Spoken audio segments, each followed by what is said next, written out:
La Ville de Montréal et le SPVM devront se défendre devant les tribunaux de profilage racial. Une demande d'action collective va d'ailleurs être mise de l'avant. Elle a été autorisée par la Cour aujourd'hui.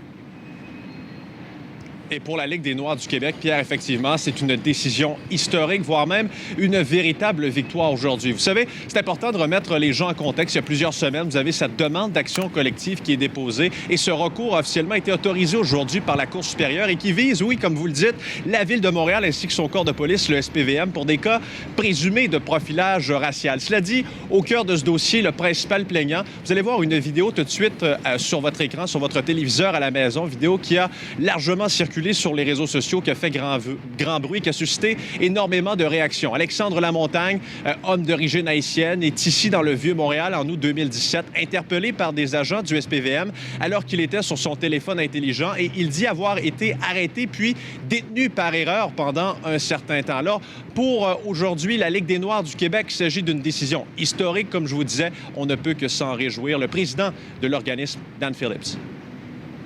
Quand on conduit en voiture luxueuse et on est membre de la communauté noire, on a des difficultés comme telles.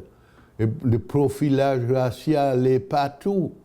Et ce qui est dommageant, c'est que la ville soutenait la police dans tous les cas contre les gens qui sont victimes des profilages raciaux et des discriminations.